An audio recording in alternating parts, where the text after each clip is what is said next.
Hey everybody, welcome back to the Crave Show with JRuss and Chris. JRuss, how you doing, man? I'm good. How are you? Yeah, I'm good. I'm good. How are your holidays? Christmas, New Year? What'd you do? It was super, super mellow. Christmas Day, I think Steph and I, we are at home in Colorado. We had a, excuse me, we had a boogie that we were going to do in Kuwait for like a week that got canceled. Apparently the woman that was making up the ad, she's not local. I think she's from South America, Natalie. Um, she, it was supposed to be 250 of the local currency, which is a dinar, which is around 800 US dollars. And Mm. she put 800 dinars. Um, Oh no. and so there was only nobody signed up. I mean, it's triple the price that it was supposed to be. And I mean, I'm sure Steph and I are, a draw, but I don't know if you want to pay $3,000 for us for a few days. Yeah. So nobody signed up, and she didn't realize the mistake until it was too late. So that canceled, and we got some time at home, which was super nice. Yeah, so we're in the mountains, and our Christmas was just at home in front of the fire, chilling. Like we got a few gifts for each other. Steph's family had a big event uh, that we didn't want to attend, so we didn't. uh, and then New Year's, I was playing video games until about 10:30, and Steph was asleep at about 7. That's funny, dude. So my New Year's, I was playing video games Were you really?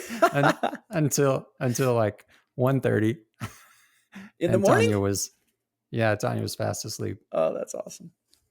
Dude, I don't know why. Well, I do know why. I can tell you why. But I've really gotten into Rocket League. You know what Rocket League is? Yeah, you play soccer with the race cars? Yeah, Yeah. dude. My son Tegan, you know Tegan. Hmm. He's very good at it, very good. And so I've been watching him for like the past year. I'll just sit and watch him play, and it's so fun. Or sometimes we'll watch YouTubers that play that are like really really good and just funny commentary. But I've just over the past few months like just playing more and more and more, and it's kind of addictive because you can like level up. I don't want to say what level I am because I'm garbage.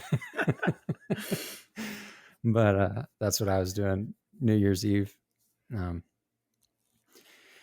but yeah, well, that's good, man. You got a week back from your Kuwait trip, so you just get to chill. That's cool. Yeah, it was super nice. I mean, we just never have those stretches of time to do nothing. Yeah, And I mean, it sounds like that guy from Office Space. What would you do with $1 million? I would do nothing. And I would, and it's goofy, but when you're super busy, it's nice. yeah.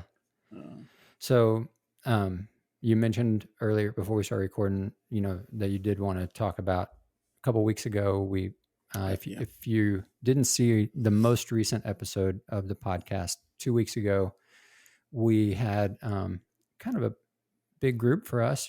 We usually only have just the two of us or us and a guest, but we had 5 or 6 a couple weeks ago. Pete Allen, Kurt Bartholomew. Um, who else Dante was it? Wardlaw, Dante, Jack me, Lane, you. Jack Lane kind was of. on for a little bit. He was Yeah. having connection issues. So anyway, if you have not seen that episode a couple weeks ago, I would highly recommend that you go watch and listen to that episode. What it is we're talking about the Mutant harness. If you don't know anything about that harness, that's okay. If you're not flying a Mutant harness, that is completely okay. You still need to listen to that episode. There's just it's a very high performance harness. It allows you to kind of sit in a reclined position, almost like a recumbent bike, but it's a recumbent skydiving harness where you're kind of leaning back, and it alters the hanging points of where your weight is distributed. Anyways, just some safety stuff and some things that we were talking through because those guys, Pete, Kurt, Wade, Jack, they all fly that harness on a regular basis, highly skilled, very knowledgeable about that harness and the way it works, and some of the implications of a high performance activity that you need to know about. And so we're really trying to disseminate this information specifically about what they're calling a spiral lock or a G lock, which can be very, very dangerous and actually resulted in a death and a fatality a few weeks ago, about a month ago. So please just go listen to that episode. And if you know anyone that is flying a Mutant harness, um, have them listen to that. Man, we really just want to try to keep people safe. It's not a problem with the harness. There's not anything wrong with it. It's just some things that people need to know about how to use it and how to be safe, and potential dangers that can occur, just like with any skydiving equipment. But JRuss, um, I don't know, is there other stuff that you wanted to mention, or things that you were kind of thinking about that? Uh, yeah, I was making some notes while while you were talking.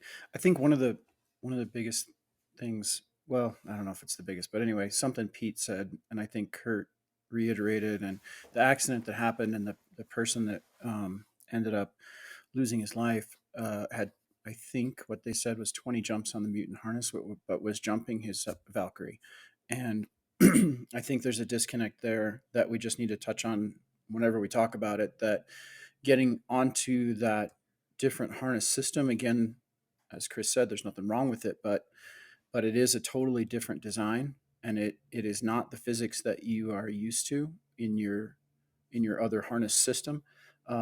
So you need to go back in your canopy progression and think about when you were downsizing originally. Hopefully everybody took sort of a sensible approach to their downsize. I was first on a cross brace canopy at around 3,000 jumps, after spending around 2,000 on the Katana, trying to be ready and not kill myself on a cross brace canopy. So to hear that someone's on a Valkyrie after 20 jumps on that system is a little bit shocking to me. So I wanted to reiterate, and I don't. Sometimes I am thinking things, but especially in a conversation with that many people, I didn't know if I said it.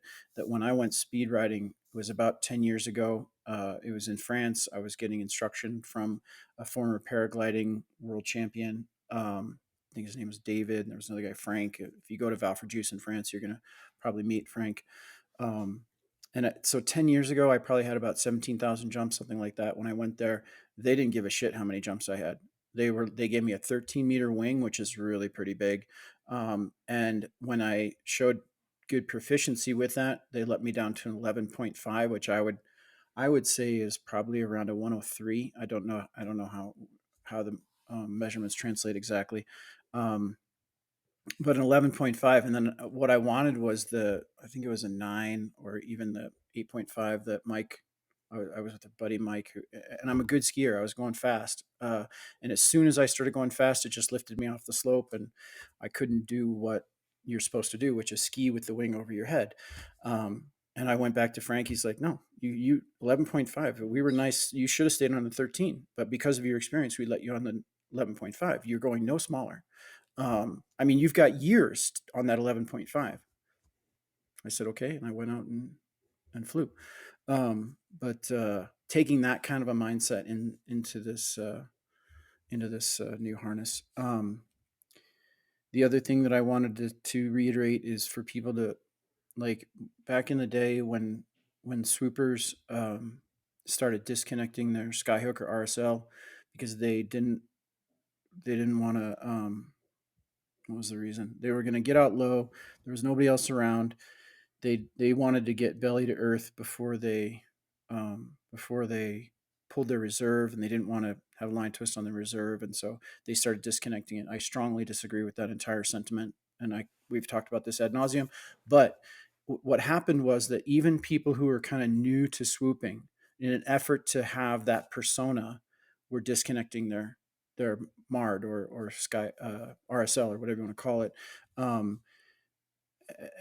People with 1,000 jumps, they have no business making that call right at that time, but they wanted to look the part, in my opinion, and um, I think that's a mistake there. And I think also the mods that people are doing to this brand new harness, it's only been around, I don't know, production maybe 9 years or something. That's eking out the last little bit of performance that you need, in my opinion. And so I think that people should stay away from that as well, because it will diminish your response in a bad situation. And then finally, just probably because Jack was really, his internet wasn't stable and he wasn't really able to join that podcast. Kurt Bartholomew had said that maybe we could have a follow up, and I thought, I don't have any idea when the manager in Dubai will tell me that, hey, we can watch the video. It hasn't been released. He needs permission from the family. Um, but when that does happen, of course, I don't want to watch it until the impact. I have no interest in the macabre, but I do think there's a couple of things that if the people on the ground reported accurately, there's some still frames that we could probably take out that would help people understand. Okay, this is what adverse yaw looks like. I imagine that most of the mutant harness people understand it, but maybe not. But this is what adverse yaw looks like, and this is the one of the more intangible things that I work with a couple guys who are on mutants, Jack included. And when this accident happened, I talked to both of them. They jump it at work. I talked to both of them and asked, like, how do you know when you're in spiral lock? And we talked about it in the podcast about the feeling of like, both of them talked about like a ball of energy right in front of your belly. That's where the, I don't know. I'm not going to get it right, but hopefully harness people will understand that there's this ball of power right in front of your belly, and that's maybe where the fulcrum is. I don't know exactly, but then when you get into a spiral lock, that shifts so it feels like it's behind you now and like pulling you backwards in the harness. And that certainly was reported from the ground that Shui was sitting way back in the harness. And so I believe those two stills, if we can capture those, and then based on some comments that actually Steph saw online, that people wanted to hear more about it. So I think Mm. that we'll probably have a follow up there somewhere when we can look at some of the stuff from the video. Yeah, yeah, I think that would be good. Yeah. Um, I mean, just I said it in my post, but I feel strongly that when accidents happen in skydiving, they're going to happen. We're not sitting on the couch watching YouTube. We're falling out of planes, and sometimes things are going to go wrong. I still find it to be a very safe sport, especially considering I raced motocross before this and I was broken nonstop. Um, but I think that when accidents happen within our community, we need to do a better job of talking about it, not assuming that everybody knows. Hey, yeah, everybody heard about that accident, because that's not true. Not everybody heard about it. Not everybody knows the details, and even if they do, there are, I don't know how many, 40 or 50,000 active skydivers. I think in the United States, maybe 100,000 through USPA that are registered, and so we just need to keep telling those people the same message, so we don't have to pay that bill twice. You know, Shui Yeah, paid a heavy bill. yeah, and I think our attitudes towards progression and advancement, um, that's kind of a tricky thing, because we want to push ourselves. There's nothing wrong with pushing yourself. That's a good thing. I think that's kind of in the nature of most skydivers. We like to see what we can do. We want to get better, and that's fantastic. That's one of the things I like about this sport. Um, but also, it is okay for us to have an attitude of really trying to squeeze out every drop of learning and skill that we can from the equipment that we're currently on, especially when it comes to things like canopies and downsizing and things like that. And like you said, that you gave that example of when you were speed flying, and skiing, and the guy said, no, we're not letting you go down any further. Like, it's good for us to stop and think about, why did he say that? He said that he treated you that way because he genuinely cared about you. He genuinely was putting your safety and your well-being ahead of everything else. Like, even at the risk of you getting mad at him for not doing what you wanted, right? Like, he put himself in the position of not being liked Right. for I the mean, sake of your well-being and your sake. Now, you yeah. you you are a nice person and you understood, so you still liked him. You didn't, but I'm saying, like, we, from both sides, we need to have the right attitude. If I'm the one trying to progress and advance and looking to others and they're giving me feedback, and telling me slow down, I need to respect that and appreciate their care for me. If I'm the one giving advice and telling people slow down, I need to do it in a kind way, in a nice way that shows them that I care about their well-being, not just derogatory, calling them an idiot or dumb or you don't know what you're not. Because I've seen both Yeah. sides of both sides, if that makes sense. Yeah. Um, yeah. While you were talking, it made me think that, at least as far as the speed riding that I did, the canopy, I didn't have a canopy. I went there and got equipment from them. And so there was a little bit of a bottleneck there on, I mean, I could have gone out and bought equipment, and then they probably, once I got through the course, they would have let me fly it, because it's mine. Or I didn't even, maybe I didn't even ask for permission, but maybe that's not a bad model to think about. I mean, we don't have that in skydiving. People are so independent, and they, oh well, I want to get this canopy, and unless it's pretty egregious, like, I mean, Anthony, the SNTA that we had on from Skydive Chicago, we had him on last year, I think. Mhm. He actually will tell people, you may not jump that here. If their jump numbers, their experience, their canopy coaching doesn't equal the parachute that they're flying, they exhibit any kind of sketchy behavior, he'll go out and do that. But a lot of drop zones, they're not going to do that.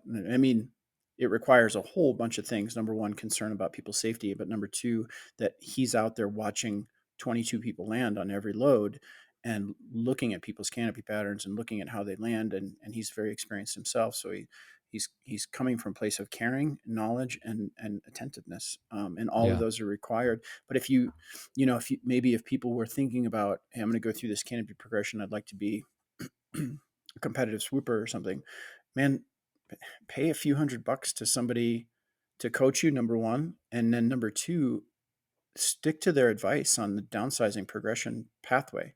And if they say you need 1,000 jumps on a katana before you can get on a cross brace canopy, then maybe stick with that, because they're, I mean, the people who have more experience than you, they've seen a lot of people make those mistakes and trying to keep you from making them. So maybe some Yeah. outside guidance. I know for Yeah. myself, I had a, not lucky, definitely not a lucky experience, but like, when I had about 250 jumps, I was on a 4-way team with my buddy that I started jumping with, Graham, and we were both kind of starting to like 90-degree turns, and we were using a front riser.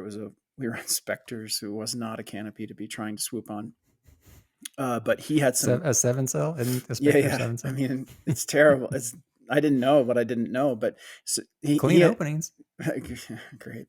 I mean, when people said, "Oh, I cut away from line twist," I was so confused, because line twist on a Spectre is just You're like, like, what? oh, Why would you whatever. do that? Yeah, get out of this in You two could have seconds. 100 line twists on a Yeah, Spectre and get out of just flying straight. La la la. La. Um, it. but instead of a 90, he had some traffic, so he did a double front. And one of the problems with trying to swoop a Spectre is you have to hold it so low to the ground, it's going to instantly plane out. And he Yeah. held it too low and frapped in, about, I don't know, 100 feet from me. And I watched him, broke his back, broke his foot, Oh. broke his Mm. wrist. Uh, and really, the foot is the thing that his back healed up okay, but his foot is kind of giving him problems. But that, I mean, he bounced right in front of me, basically. And that, I don't know what the right expression is, but that's put the brakes on my canopy progression. I was like, man, I don't want to do that. I had to ride in the ambulance with the hospital trying to hold his legs and keep his, we're hitting bumps, and I know his back's broken, and I'm trying to Oh, dude. fucking keep him still. Oh, It was were a, you just so terrified that he? Oh gosh. man, there's tears in my eyes, and he's screaming in pain, and it was a rough experience. But those kinds of things shape, how Yeah. we are, and Mm. at least for me, it was like, okay, yeah. I mean, at the time, I had thousands of jumps, and people are encouraging me to get to a cross brace canopy, and I was like, yeah, I'll get there when I get there, Yeah. but not everybody has that experience. Not everybody has uh, that reference to just keep themselves safe, I guess. I don't know. Yeah. But a It good is a coach. it is a weird dynamic in skydiving, and I'm sure other sports too. But I just for us, like part of the reason that we get to do all the stuff that we get to do is because there were people before us that really pushed the limit. That like really pushed the edge and did some crazy, super dangerous stuff to get us to where we're at now. And so it's like on the one hand, that is kind of in the DNA of skydiving. Like, yeah, you push the limit, you try new things, you experiment, you test it out, you know, you do a fireworks head down fireworks jump at night with, to set a world record or whatever it is, you know what I mean? But um so that attitude and that mindset for skydivers, I think, is very cool, and I definitely want us to keep that as a community and as a group, like that's what we do. I see my friends posting stuff where they're doing, they're trying new fun stuff. I'm like, oh, that's awesome, man. I want to do that. Um, but at the same time, like, how do we have that mindset? How do we have that attitude and try new things, push ourselves, test the limits, but also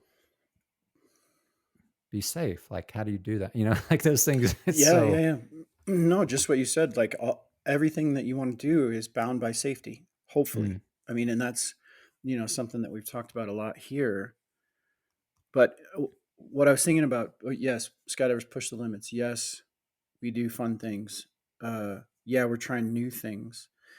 But if we think about a related sport of base jumping, and then specifically wingsuit base jumping, they are pushing the limits as well, and the fatality rate is real high. mm, Um, and I I would struggle to list off all the buddies that I have that are no longer with us because they yeah, push those limits, and I can tell you that the majority of those guys that I knew were real talented.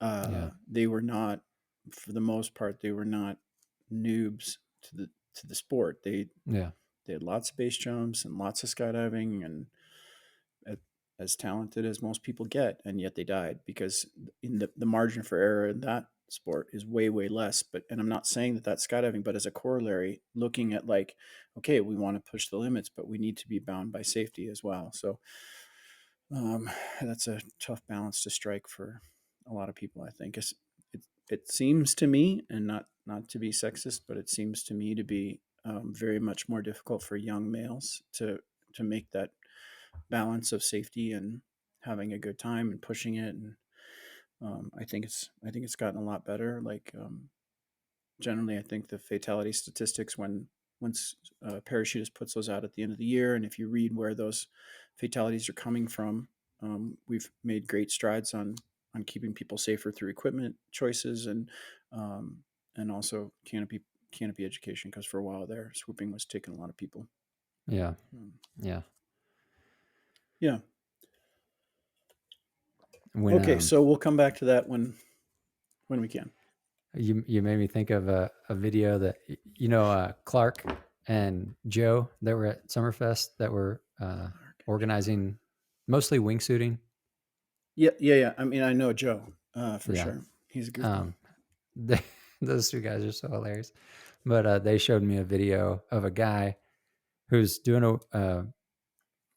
well, it's not a wingsuit base jump, but he's got a rug. Have you seen this video? Where so like a rug that you would have on the floor in your living room, okay?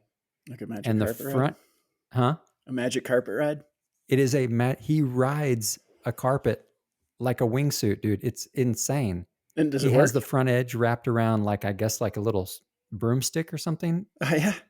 He jumps off the cliff with this thing and flies it like a wing, just laying on top of it, holding it, flying, and just dude, you got to see that video. I guess it had just happened, or the guy had just posted it recently, because one morning we were eating breakfast and Clark and Joe are just like over there cracking up. And I was like, what are you guys watching? So they show me this video, and it's this guy on magic carpet ride. It was insane. Huh. Um, he actually did it. You Well, got to check it out. yeah, hopefully that was something overhung. So if he messed it up, it didn't cost him. Yeah. Uh, Oh, the exit. yeah. It it didn't look like it, but maybe I don't I know that mean, much about it, if you haven't, honestly. if you don't know, you're really trusting that. What if the Dude. carpet just folds in half? Yeah, it was Huh. crazy. Huh. Well, let's see. We before the cast, Chris and I were talking about kind of what could we talk about other than just kind of shooting the bull about uh, what were you doing. So let's see. One of the things that I thought about, which a practical talk we could have, is about exits. And Have we had one about exits? A little I bit, can't but remember. I think that's a good. I think that's a good topic. Something people are Well, definitely. yeah, just one of the things that I feel like when I talk to people, just everyday drops on stuff. There's a Yeah. little bit of a I mean, this idea is so brutally silly and simple that I hope I'm not offending anybody. But um, one of the things that doesn't seem to come through a lot of times when I'm talking to people is that the when you exit, it's not relative to the earth. And I know we all talk about the relative wind, and everybody says that. But then when I say, look, the plane is flying into the relative wind, and we all probably know that. So if you're going to sit fly into the relative wind, you need to turn your feet about 90 degrees from the orientation that you would think of to the earth. And that's the point. Even though all those things, the plane's flying in the relative wind, the wind's coming from the front, it's not, we're not relative to the earth, we're in the relative wind. All those, yeah, I got that. Like I'm speaking child language. But then as soon as I say you gotta not sit fly here to the earth, you gotta sit fly towards the nose of the plane. Huh? Or head down. You can't punch it down. Somebody's, you're back flying basically, and you're not head down into the relative wind. And that's the point where I get blank stare. So I just wanted to, I guess, revisit that idea and bring everybody back to when you were in AFF, you stood up with your belly to the front of the nose of the plane and went up, down, out, and stepped laterally so that the wind hit you on the front. And that's the exact same thing you need to keep in mind as you back fly or sit fly or fly head down or whatever it is that you're going to do. And I'm not, I don't know how that disconnect happens, but it's, I would think that it wouldn't be something that I have to mention very often. Yeah. Yeah. That's interesting. Um, I think some of it's just there is a. I wouldn't call it a disconnect because it like it. I know that that's the relative one. I know that that's what you have to do, but still, sometimes it's just difficult mentally to make yourself do that. Because the the physical feeling is there, like yeah, that's the wind, but the visual and mental is like forcing yourself to overcome that visual orientation that just doesn't seem right. I think that's Mm. hard for a certain a certain percentage of people. Me being in that percentage, but once you do it and get used to it, then you're like, oh, okay, then that starts to feel normal, and the visual picture, the sight picture that you have of it being awkward and weird or sideways, you kind of just forget about it. But it does take a little bit to get over that. I think a, that's at least a piece of it, I would say. What's really interesting to me is that these days most people have flown in the tunnel, and so Mm, you stand in the door and you're standing up, and the wind is coming this way, and you hop over onto your belly, or you're standing in the door and you hop in a sit, or you backflip to head down, or whatever it is. But if if you just take the wind tunnel and turn it on its side, then you're standing in the door and you got to get into that wind on the side, which I don't know. Like turning that 90 degrees is, I think, a yeah, challenge for people.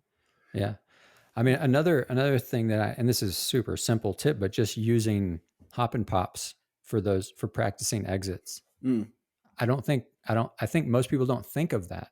Like hop and pops is a great way to practice your exits. A hop and pop doesn't have to be for canopy flying. Like that's what I think when you say hop and pop, most people think, oh, he's doing something canopy. Okay, fine. But one time I did a like an intro to angle camp, and all we did was hop and pops because I was like, all these people are straight up beginner, like complete newbies to movement, to angle flying. Um, well, if you can't if you can't get the exit, how are you going to do the rest of the jump? So that was where we started. It was like, okay, we're going to work and it allowed me to video every single person exiting by themselves. So they had no, because that's the thing when you do a hop and pop and work on exits, you don't have to worry about anybody else. You don't have to worry about yeah. anything but just focusing on the exit. So that's my tip for the day is like, dude, take advantage of hop and pops to practice your exits, whatever it is. I don't care if it's head up, head down, belly, whatever, angle, any of them. It's You have not been on a competition team. Am I right about that? correct. Yeah. So, number one, you should get on one. And number two, I'm uh, going to get on SDC core. Yeah. Yeah, at some point I got to Shoot. retire. um, I don't know when Then that I don't is, want to but do it if you're not there. yeah. Um, but 6 grand days are like, if there's a cloudy day at the drop zone, you're going to see competition teams go out and continue to jump as long as they can get 5, 5, or 6. By belly teams, because they pull low, maybe 5, but not low. They pull at the required altitude, but I still find it a little low. You Um, got to give that little dig to the yeah, belly I was fives. 5 years competition belly. I did it, and we broke at 4.5, which uh, bothers me now. But Wait, bothers you? Why? because I film belly teams once in a while. Like if a team comes to Scout Chicago and they don't have their camera flyer, I'll volunteer to film them. Because normally they got to pay somebody to do it, and I'm okay just going to jump. Um, Yeah. but they're not going anywhere. They're not going very far. From 4.5 to 3.5 is not that much time. And like one of the things about uh, belly flying when I do it, the very rare times that I do it now, like as a four-way or something, you're going so slow when you start to break off. And so there's no power. Like you turn 180, you're like, oh God, here I go. Where like when we're free flying that extra 40 or 50 miles an hour, there's so much power available Yeah. to get out of there. And so we cover quite a bit of distance we break off at 5, but I think belly team should break off at 5. Yeah. However, back to the main point of 6 grand days are super critical for a team, because just as you said, you must focus on the exit because there's nothing else. And Hmm. thinking about how many times, like when I talk to beginner angle people at Summerfest, normally my speech will be like, hey, whatever happens on the exit, once you guys all look like you're looking at me again, then we'll start the skydive. But until then, I'm gonna be like in a big back fly, and I'm not gonna go anywhere because the exits are tumbly and off axis and blah blah blah. Where yeah, if people did just what you said, hey, I'm just gonna go do some hop and pops and work on my exit, and that's all you can work on. It's not like, oh, I have the rest of the skydive to fix if I mess up the exit. No, your whole skydive is the exit. So Yeah. excellent practice. And you can actually maybe get more in a day, save you a little bit Yeah. of money, and just focus on that. Not I'm not saying you do it all the time, but every once in a while you spend a day doing that if you need to work on your exits. Um, it's a really good tool. Yeah, I don't know how many over the years how many days. I mean, there's been a bunch of forced days. Hmm. I've probably taken a couple of weeks worth of not forced training days to do 6 grand. Mm. Um, and then anytime there was enough to do hop and pops and enough people wanted to do what we were doing. A lot of times, even if we would get out at 6, the other people don't want to do it, so the plane doesn't fly. But Yeah. they're great practice. Hmm. Yeah. And you suggested we talk about packing, but um, I'm not a packing coach. Yeah. I Me don't even either. know what I'm I would not. tell people. I will say, let's see. Mm, one thing that I think that people should do, and I always hesitate to use the word should because I think there's a lot of implication with should, but I'm gonna use it in this case. In like '95, and it doesn't matter the container that it was, but in '95 or '96, something like that, I believe a competitive belly jumper went in with a main reserve entanglement because the grommet on the bottom of his pack tray, like the bottom flap, they didn't used to cinch them down. Where they like on the outside edge, they like curve it down now, but it used to be just two grommets Oh, like this, right. and one of his lines wrapped the grommet on his main. So of course he had a non-flyable parachute of his main, but then when he cut it away, it's not going anywhere. It's attached to the grommet, Yeah. and so uh, he went in. He did not make it. And that Mm. was when they started, again, one of those lessons that we learned where somebody paid a heavy bill and then we learned that, okay, we need to do it a different way. So that was when I don't know what the term is, like crimping the grommet or making sure that the edges are, something can't get underneath them. Yeah. However, over time and use and strain, grommets on your container that lip can lift up. And I have personally experienced that. And again, the manufacturer is not important, and I don't want to push anybody under the bus. But I had a system where there was a the closing loop was in the bottom of the pack tray, Hmm. and it was protected by some material, but there was a grommet underneath there that your closing loop would go through, and that um, the potential reason that mine was deformed, which it was that as free flyers were closing our rigs really tightly, and the manufacturer said that it was their suspicion that because we were constantly pulling that grommet so tightly to make sure our containers are, we hit each other sometimes on block moves, um, that deformed the grommet, and one of my lines did catch on that thing, and I very nearly joined the non-living. I had a what's called a streamer, so my canopy's just in a ball of shit over my head. It's not open. My risers were both over my right shoulder. No idea what was going on. I separated them, got to the rears, yanked real hard on the rears, and the canopy exploded open um, in a diving turn. I got it level, and in the video, you can kind of see me pick at the grommet for a second. Like there's this grommet sitting here that I don't know. Sorry about the bird. I don't know why there's a grommet in my line groups. My front and rear line groups were connected.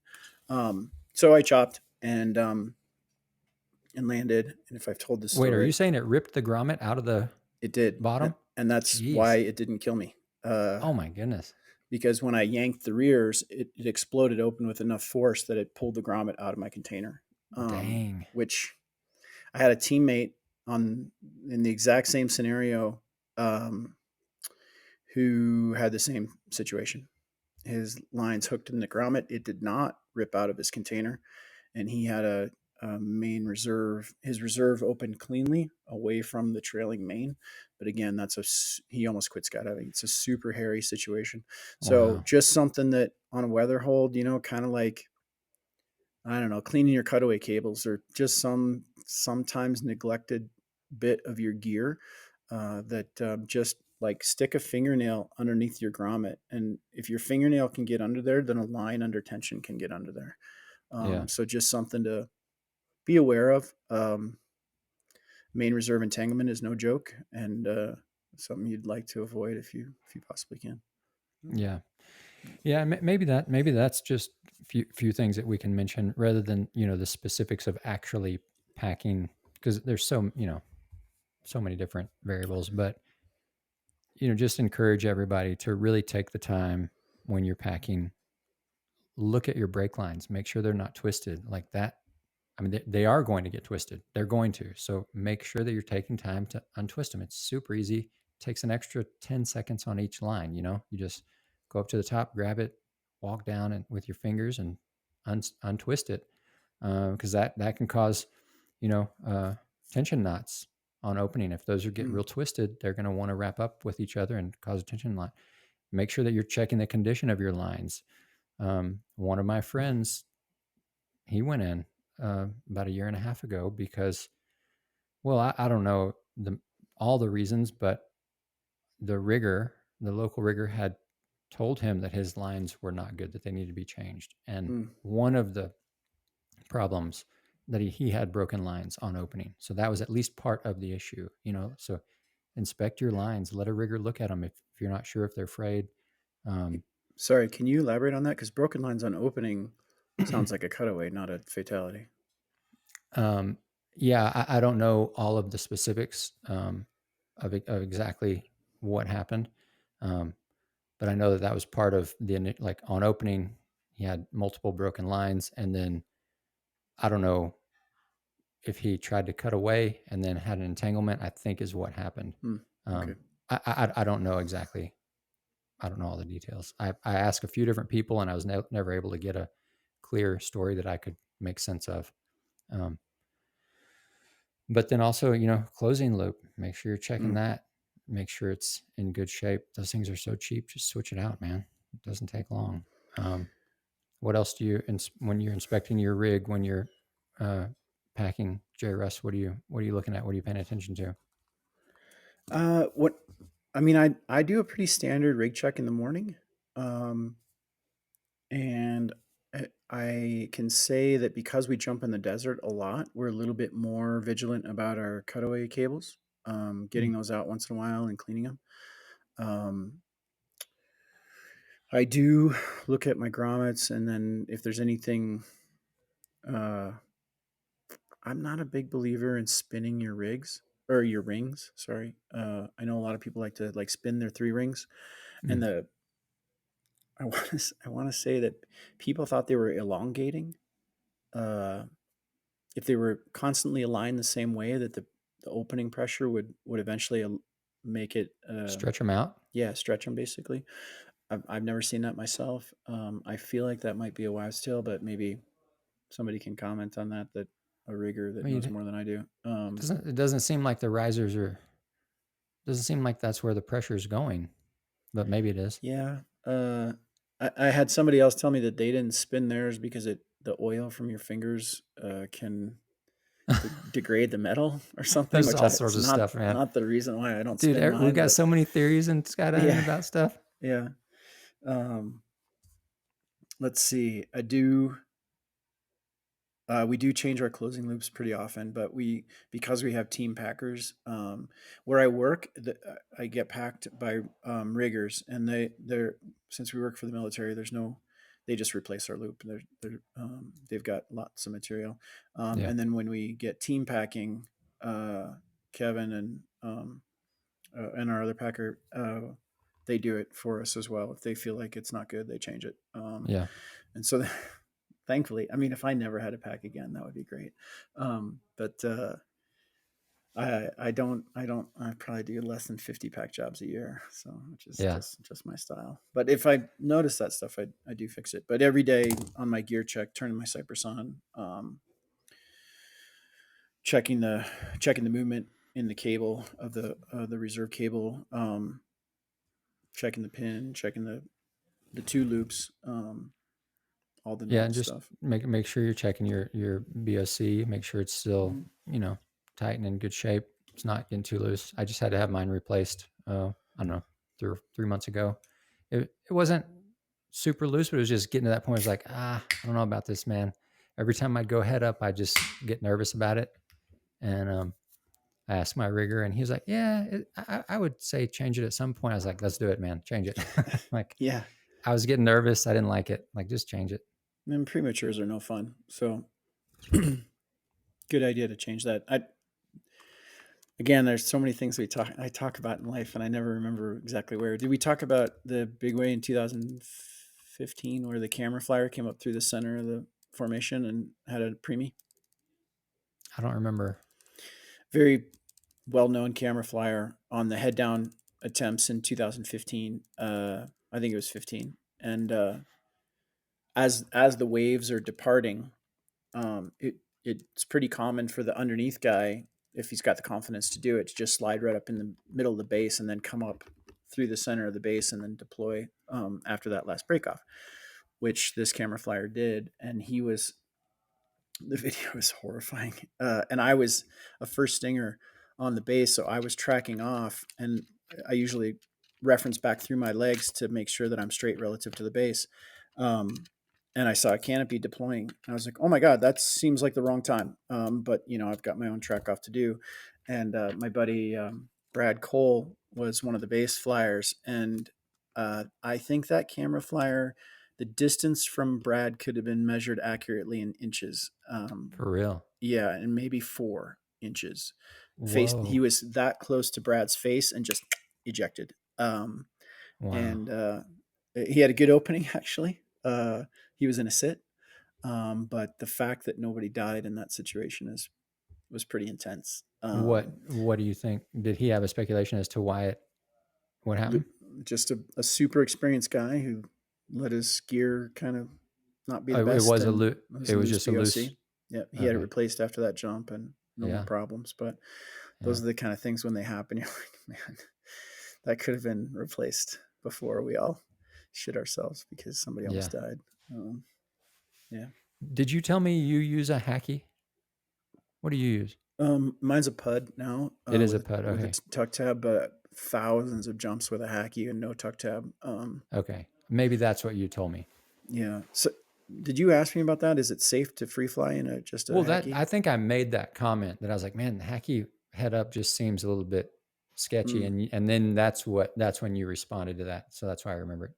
I mean, again, like I'm assuming that if I say that and you're going to take for granted as a listener that your BOC is in good shape. Like Yeah, a crappy BOC, I mean, the tuck tab will really help if your BOC sucks. But that that should just be a given that if that if that's loose, you just got to get it replaced. That yeah. Well, and that's what I have is I mean I've got a pud with a tuck tab, but still that yeah. loose BS is like I don't like it. I mean if wind gets in there, it's pulling it out.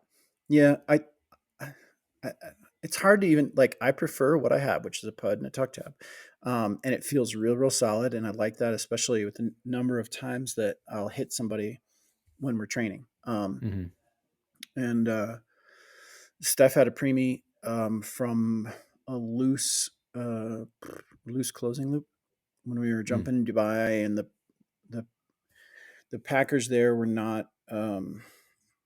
They were not skydivers, and they were by and large not skydivers, and so they wanted to close the rig easily and not really have to use a lot of force to get the pin in there, and so they lengthened her loop without Oh, dude. saying anything, and then on block 3, which is a head down accordion and it's two pieces spinning next to each other, she bumped rigs with I think Rob was our teammate at the time and ejected while head down.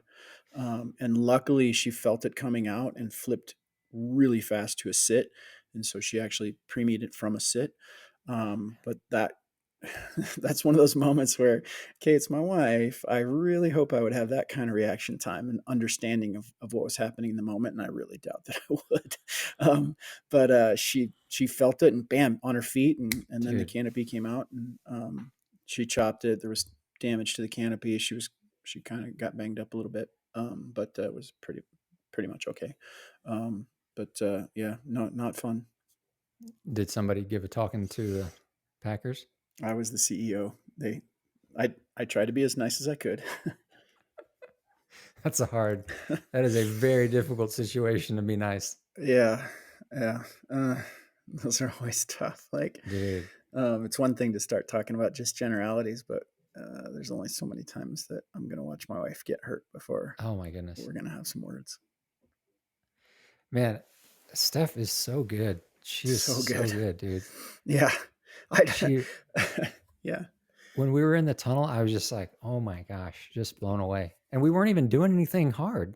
It was Yeah. just she would do it so fast and so easily with no effort, you know. Yeah. And her face, she just looked like she was just hanging out. Like, Yep. man, Those were cruisy speeds for her.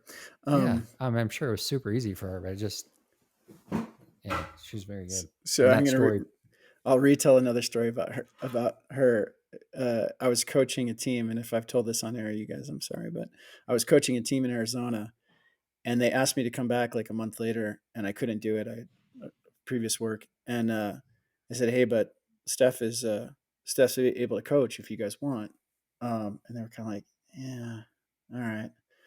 And then it was the beginning of the camp that they asked me, and then by the end of the camp, they're like, "Hey, yeah, I think we're gonna try Steph," but clearly they were not that excited about it. I'm like, guys, she knows this way better than I do. I like, uh, I'm I'm not bullshitting you. She does, and they're like, yeah, all right. So then she went and coached them. They didn't ask me again. They asked her for one more camp before nationals, and then my buddy Kevin, he was the camera flyer for the team. The awards happened from nationals. I think they got second to us that year. And then Steph went home. She's not going to stick around for any kind of party. I stuck around for a few minutes to talk to some people, and this is like 8 years ago, so I was still having a beer. And my buddy Kevin and my Johnny, who was not our teammate at that time but became our teammate later, they were drinking and they were pretty drunk when I started talking to them. And Kevin's like, "Yo, kind of thought you were fluffing your wife there.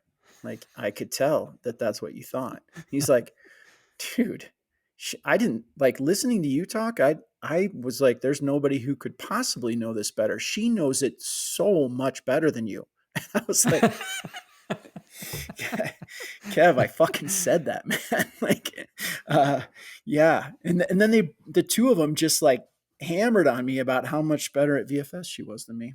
I'm like, thanks, guys. But by the end Yeah, of it, you're like, okay, shut up, yeah, enough. this is exactly what I told you. Yeah, Yeah, yeah. that's funny. But it's that right there though is an interesting commentary, kind of about society that like they hired me, even though Steph and I have the exact same accolades. They hired me because I'm a dude, and Hmm. then we're skeptical because she's a female. And Yeah, once they see what happens, then they're not skeptical anymore. There's no avoiding the reality when it smacks you in the face like that. But it's interesting. yeah, yeah. Um, so back to exits just real quick for a second. What are what are some things that you've done in the past or coached people or encouraged people, instruction or whatever, as far as just helping people kind of get in a as far as mindset and perspective and as far as exiting, whether any orientation, just you have anything like that where that nervousness or the pressure of getting it just perfect. um, Mm. do you have anything like that you've told people in the past or coached or instructed that seemed to help? I think to start, give up on perfect. Like, I Mm, know you're just throwing a term out there, but if you acknowledge that your mistakes will be constant and they'll just hopefully be smaller and smaller and smaller as you work, but there's no time they're going to stop.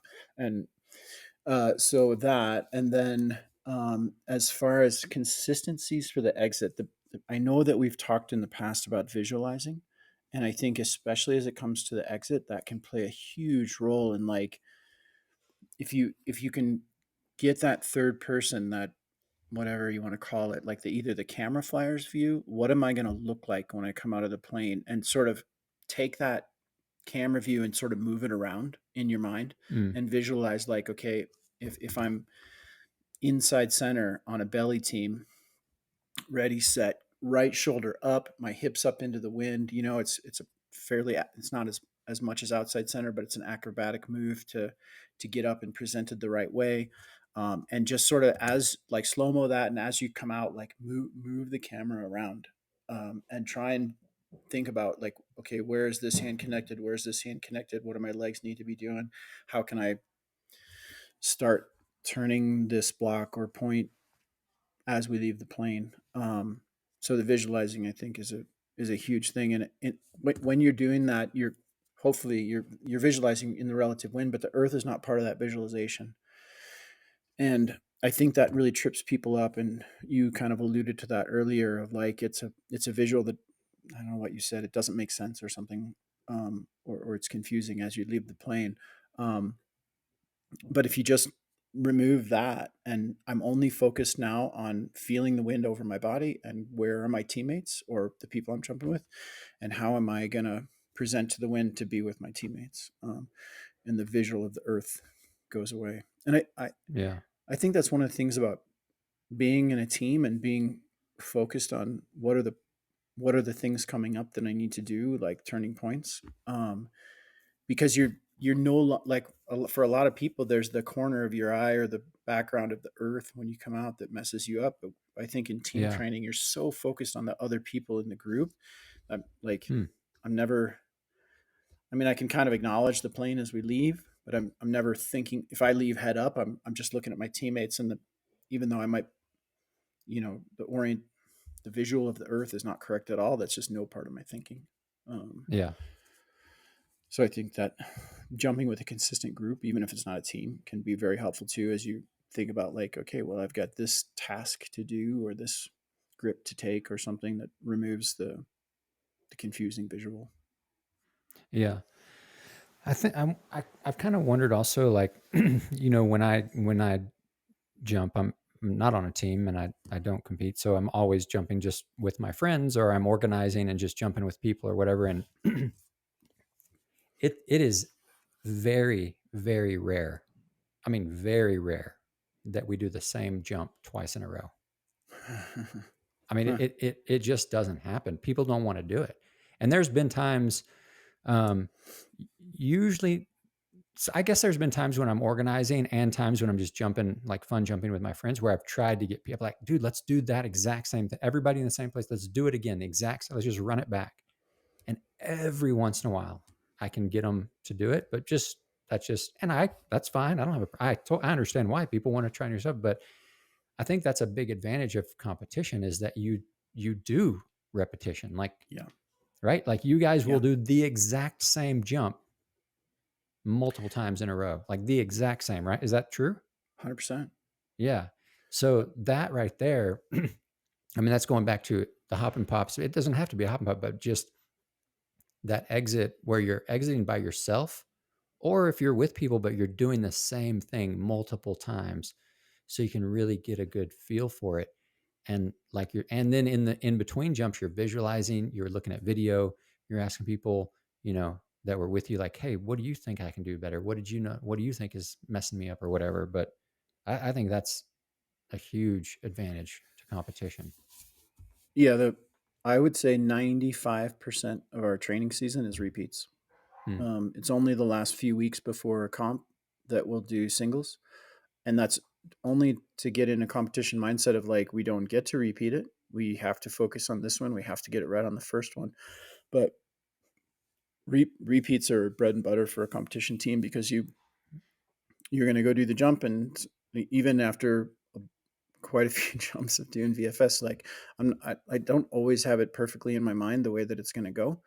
Um, and the repeat after watching the video, which you mentioned, but that's a critical part of that scenario, is we're going to come down, we're going to look at the video, we're going to try and fix those mistakes right now. Mm-hmm. Waiting 3 weeks to fix those mistakes, the learning opportunity has passed for Yeah. the most part. Yeah. Um, and so, yeah, I would strongly encourage you to try and get people to do things twice, especially, hey, if it didn't go great, cool, let's go do it again. The only Yeah. caveat to that is like if we're doing repeats, which is almost all the time, and we absolutely knock it out of the park, like it's all head down, it's not technical, for anybody who flies VFS, which is the 12 people who are out there doing it, like an A8 two or some, very not technical, no transitions. Okay, we did great on that one. Let's move on and have more useful training time. But that is, I would say that happens less than 4 times in a season. Yeah. Yeah. Wow. Mm, That's crazy. yeah. Yeah. Well, and so now then this is going to sound like the opposite of what I just said, but it's really not. Um, I think sometimes there's a benefit to just jump out and do something and see what happens.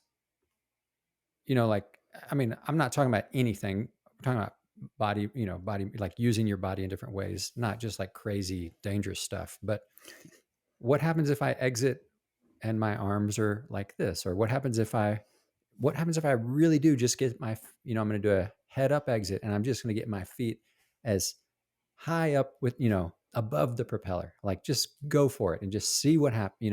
Um, Mm-hmm. I think there's some benefit in that too. Like every once in a while, like, hey, take the pressure off yourself. Like you said, forget perfect.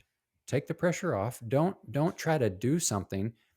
Just move your body in a certain way and see what happens. Almost just experiment. Like I think there's a lot to be learned with experimenting, and you have to do it in the right way. You have to make sure that what you're experimenting with, you're not going to put yourself or someone else in danger. But I think people understand what I'm talking about right now. Like just Mm. body flight movements, small things, just to when I move my body like this, where does it make me go? What happens? I mean, that's, yes, I couldn't agree more. And that's sort of along the lines of, if you don't try every once in a while to step over the line, you never understand where the line is. Mm, And I totally agree with that. Thomas Hughes was managing down there for a while, right? yeah, yeah. Thomas. Oh yeah, yeah. Do you know the story of him getting on his first competition belly team, like at the tryout, his first jump? You told me where Okay. he. I would tell it again because it's a Yeah, funny yeah. story, and if there may be people who haven't heard it, it cracks me up. I think he was a point on that team, and it was actually Pete Allen's team, with John McIntyre and Steve Huffman. four English guys, three. Well, Rob Stevenson was the camera flyer, so four English guys, and then Thomas was going to join the team. It was called Sebastian Excel, and they jumped at Skydive Sebastian in Florida. Okay. I didn't And know Pete was on the yeah, team. That's cool. that was Pete's team. And Um, had Thomas, was he a tunnel instructor or something, or no? Was he Thomas ever did, a tunnel yeah. instructor? He worked at the Orlando Tunnel, I think, as an instructor. But it Okay. was before the IBA. Yeah. Very informal about good Yeah. luck as an Didn't they just instructor. throw Like, you in there and let you go? yeah, that was So it. There was no that's a crazy training. story. Yeah. But anyway, he got to be a very good flyer, obviously. And as they exited the plane, he flopped over on top of John, like totally botched the exit. And you could see in the video John going, like, this isn't our guy. And then Thomas like flew back to his spot, and they started turning points, and John's like, oh, okay, maybe this is our guy. Yeah. Didn't you say like basically did a layout over the top and just went Yeah, right back to where he yeah, needed to right be? back to where he was supposed to be, which was impressive. That's But awesome. he figured out where the line is and went over it a little bit. Yeah. Yeah. Yeah. When I started working at iFly, um, the lead instructor at that time, Ivan, really, really good flyer and excellent coach. At least, I mean, he's an excellent coach all around, but he's also his coaching style. Now, like looking back, I realized it was just so good for me because that kind of was his mentality. He had been flying for a long time and coaching for a long time. So I think he was able to kind of see with a person, with me, he could see like how much freedom he could give me and me still be safe. And he could encourage me to just, I'd have a question, well, how do I do this or what? And he'd go, just try it, see what happens. Just try, man, go. And he would let me try things. He would let me experiment. And sometimes he would tell me, whoa, chill out, you're going to hurt yourself. But he knew where that line was for me. And as a coach, he was, I think that makes a really, really good coach. They keep you safe. They know where the line is, and then they push you across it just a little bit, but also know how to protect you when you need to be protected. But they're helping you find that line and pushing you across it. And I think that type of coach is really awesome, and for me is very beneficial. And that's what he did for me. And it makes it super fun because you always feel like you're right there, like pushing the limits. But somebody's also taking care of you too, so it's pretty cool.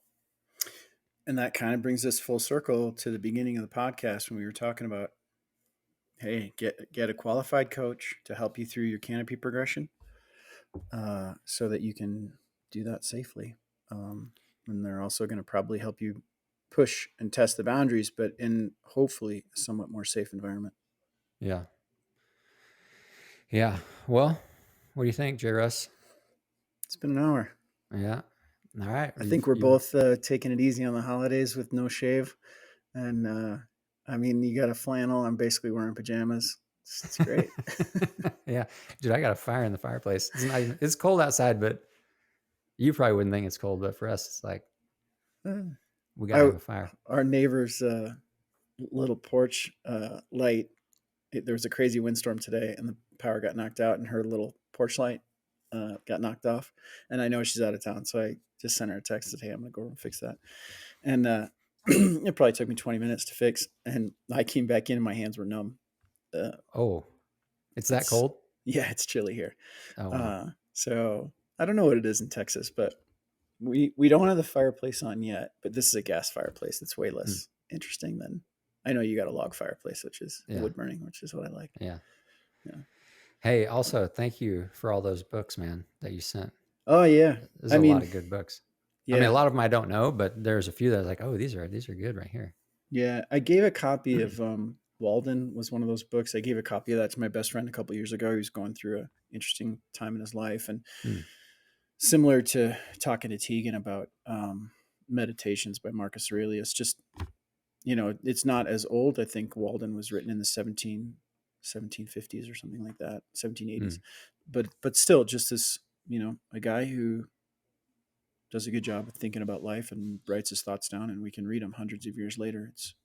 It's pretty crazy. And yeah, hopefully they like them. You should maybe give People's History of the United States a try if you haven't yet. Okay. It's a No, yeah, that was one really, of the ones I didn't know. yeah, it's just it it's a really it's another way to look at history of the United States, Mm, from a very different lens, and just different than kind of what we got in history or civics or whatever yeah. history you got in high school. But it's interesting. You might Yeah. it's a Well, really good one. okay. Yeah. I'll start with that one maybe. Tegan started reading the one.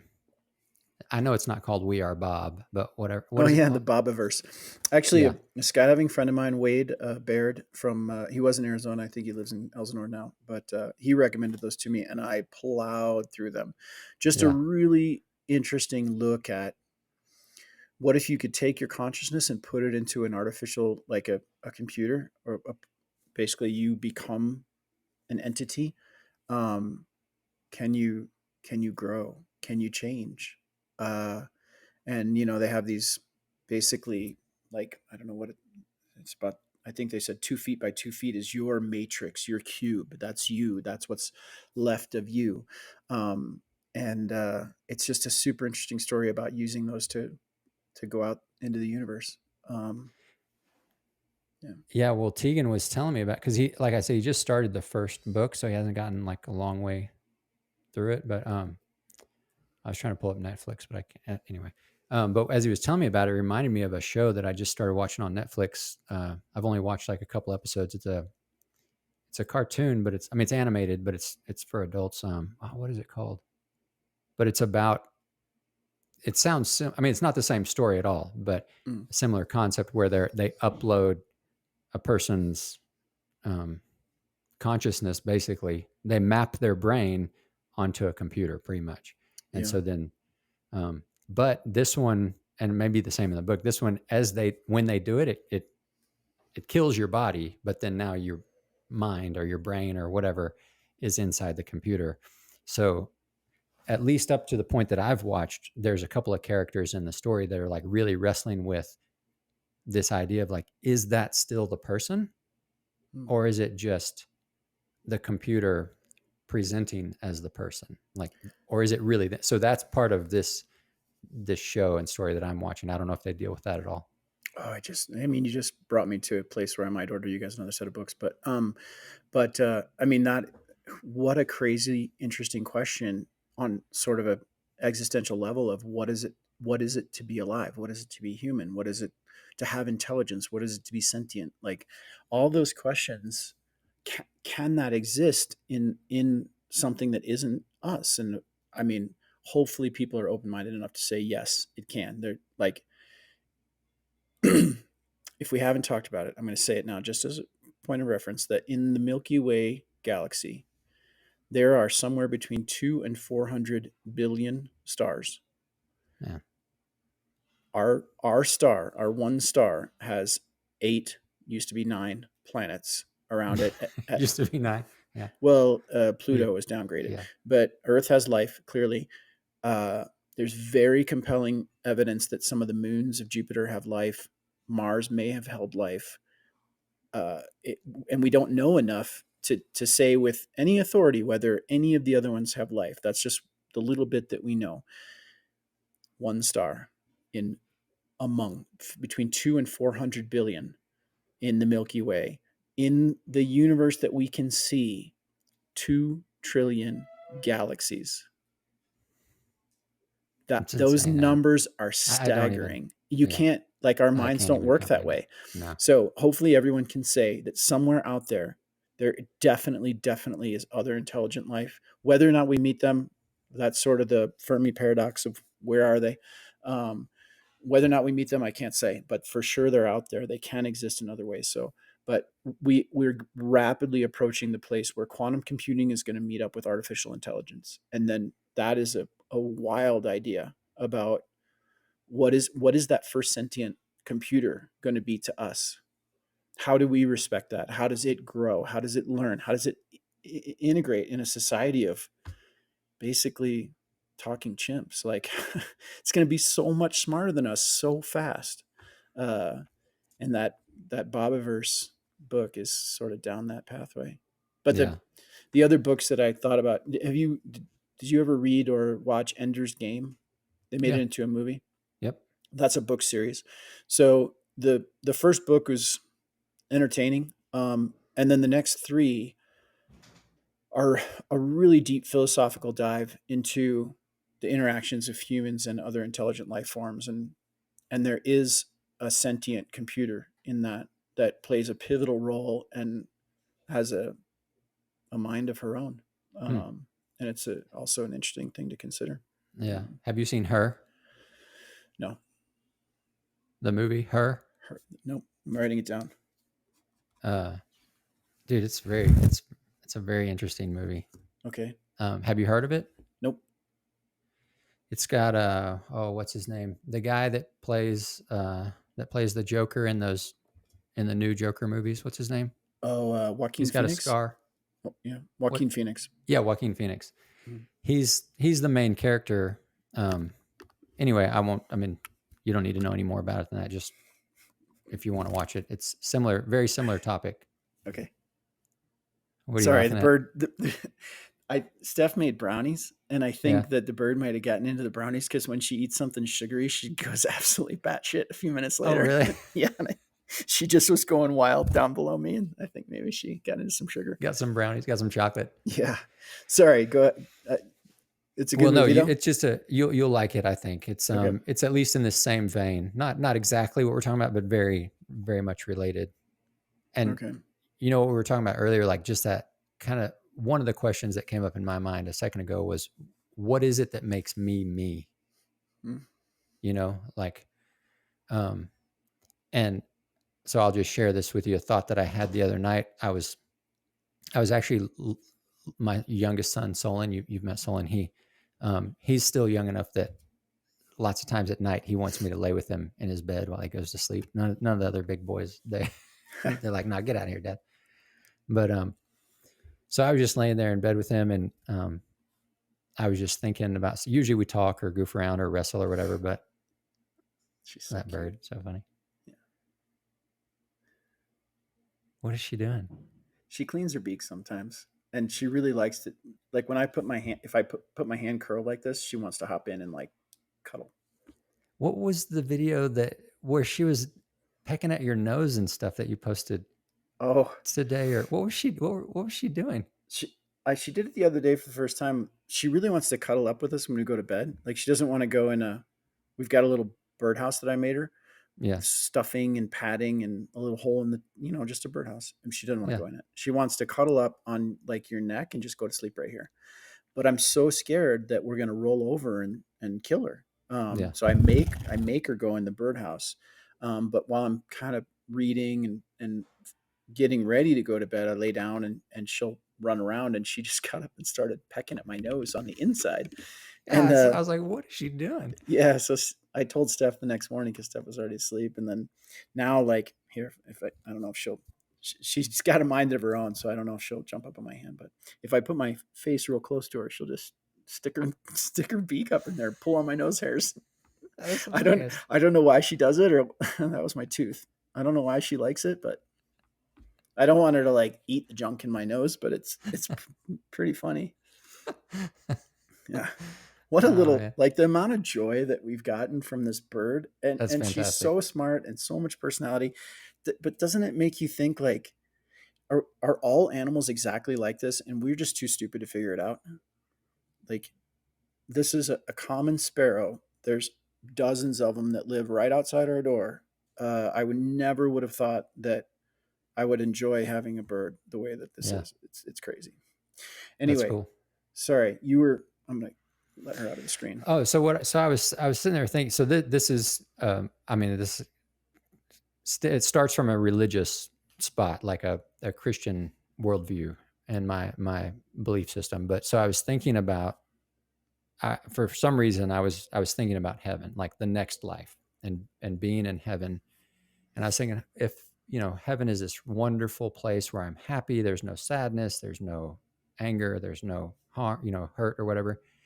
And I was thinking about that, and I was thinking, well, wait a minute. If that's the way it's going to be, if that's true, does that mean I won't be able to remember all the bad things in my, when someone was mean to me, or when I got hurt, or someone hurt my feet, whatever, And And I thought about that. I was like, well, wait a minute. That's kind of weird because like everything in my life, good or bad, that's part of what makes me me. Like all the experiences I've had, all the things I've learned, the mistake, whatever, good and bad, that's me. That's who I am. So I was kind of thinking about that. And I was like, well, wait a minute, that's weird.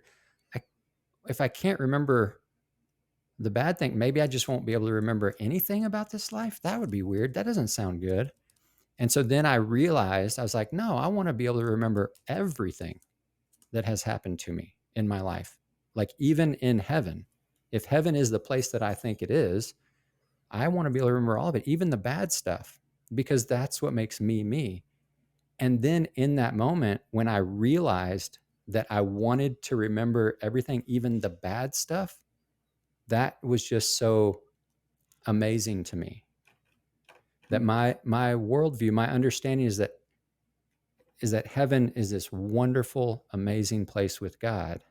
But even in that place, I wanted to be able to remember even the bad stuff because that's who I am. And Yeah. that has value. Like the bad stuff has value because it's helped shape me. And I realized in that moment that that's what I wanted and it had value. And it's like, whoa, it just kind of like blew me away for a minute. Um, because I think had you asked before I had gone through that process of thought, I think had you asked me, I would be like, no, I don't care to remember the bad things. Those aren't necessarily helpful or good or valuable. But then now I realize like, wait, no, even that stuff has value. And that was just so wild for me. Like to think that and kind of like to come to that conclusion, I'm going to say on my own, in a sense, on my own, you know what I mean? Like in my own thoughts. Um, but that was just, I don't know, that was just really wild to me that, to have that realization, about, and that question of what makes me me. And if I have value, if I am worth something, then that means those memories are worth, those experiences, even the bad ones, are worth something. I was like, wow, wow. You know, I don't know. It just kind of blew me away. What do you think? I mean, I think that's pretty profound and very true. Um, and the question of what makes you you is going to, I think, going to be a salient question into the future of can we graft you onto a computer and are you still you? Mm. Um, have you ever seen the movie e- Eternal Sunshine of the Spotless Mind with Yeah, I Jim was just Carrey? talking about that movie yesterday. Yeah, because kind of what you just said was the premise of that movie, right? Like we're going to take the bad things and wipe the slate clean. Mm-hmm. And I mean, without a spoiler, that's not really the way it works. Yeah. Um, but I've watched that movie a few times on planes. So that I think it's really good. Yeah. Um, I haven't watched it in a long time. I yeah, should go back and watch it again. yeah, it's a good one. Cool. All right. Well, you've done it again. You've wasted another perfectly good hour listening to Chris and JRuss at the Crave Show. And CH Chicken Hawks around here Chicken somewhere. Hawk. That's right. Yeah, Hey, listen, just real quick, if you are listening, we really enjoy getting comments and questions and feedback from you guys. So if you want to drop us a note, you can do it through Instagram, Facebook, send me an email, chris@cravetofly.com. If you want to do that, you can send JRuss an email. Use that same address, and I'll give it to him. He'll get it. sure. But anything, comments about this episode or other episodes, or questions that you guys have, if there's something that you specifically want us to talk about or cover, or someone that you think would be a good a guest that maybe we could invite on the show, we love to hear from you guys, and we like to know what are the things that we can do that really are helpful and beneficial to the skydiving community, because that's what we're trying to do. So For sure. reach out to us. JRS, anything else on your mind? That was a good one for not really having no guest and not a lot of topics. That was great. Yeah. All right. Well, you guys get out there and have fun, man. Go get with your friends and jump out of an airplane. Have a good time. Crave. Do more. Be better. Cool. See Thanks, you, guys. man. See ya. Bye.